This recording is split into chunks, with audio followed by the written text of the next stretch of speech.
Brilliance Audio presents Testimony of Two Men by Taylor Caldwell.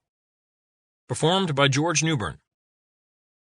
When young Robert Sylvester Morgan had occasion to write his mother, he always made what he wryly called a first draft. This was done on foolscap paper he had been taught thrift, and then recopied on a better grade, where he could use his elegant Spencerian, which he loathed, in a way to please his mother, and in words and phrases which would not startle her. June 8, 1901, Hambledon, Pennsylvania, Quaker Hotel. Dear Mama. He paused. Why in hell wouldn't she let him call her mother?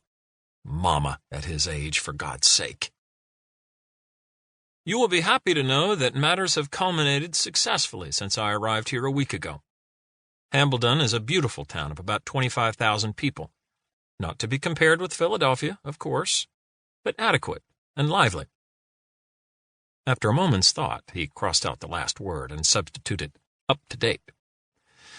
It is situated on a river, quite broad, near at hand, almost a bay, and studded here and there with pretty islands, very picturesque. The people are pleasant and friendly and very civil, his mother's pet word.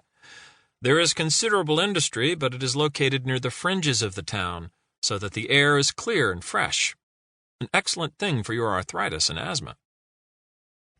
Though on the water, the atmosphere seems dry. There appears to be little poverty, and the working class is energetic. His mother would approve of that. The better sections of the town are charming, with broad streets, fine old lawns, magnificent trees, elms, birches, oaks, pines, spruces, and houses which would be considered impressive even in Philadelphia. I have already selected 4 for your choice and approval, and will take you about to them when you arrive next week. Any of them would delight you. Would they? Nothing delighted his mother very much. Perhaps he was being uncharitable, or even irritable. He had never felt this way toward his mother before. He paused to wonder, then shook his head, baffled.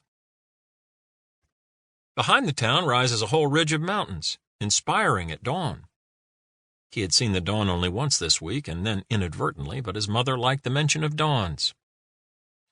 The very best people live on the lower reaches of the mountains in splendid residences. As for hospitals, the most important things to me at this time, there is one great one, called the Friends, though it is not exactly Quakerish. His mother detested Quakers. It is partly town-supported. The other hospital is private and select and very expensive. To be on the staff is something to be coveted.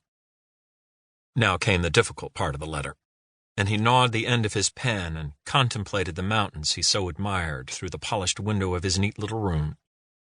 He finally continued. Hambledon's hospitals serve not only the town, but the villages and the farms outside, of course, and have the best of reputations. In fact, the hospitals here would be admired even in Philadelphia or Boston or New York. Very modern. He frowned at the last word. His mother could not bear anything modern, but he let it remain. I confess I was agreeably surprised.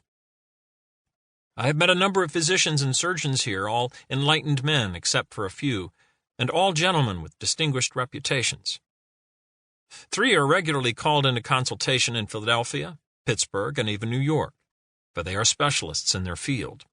One of them, he winced, is Dr. Jonathan Ferrier, though you may find that hard to believe. But I have read his lectures and his articles in the organ of the American Medical Association, and I can assure you that he is greatly esteemed. He wrote faster now. It is my belief, based on constant association with Dr. Ferrier, that he has been a much maligned man, and that he was truly innocent of his wife's death. I need not recall to you that he was forced to demand a change of venue from Hambledon to Philadelphia in order to get a fair trial. But the Philadelphia newspapers were hardly more just than the newspapers in Hambledon. However, as you know, he was acquitted. He had his license to practice restored and his place on the staffs of both hospitals. But he is very embittered.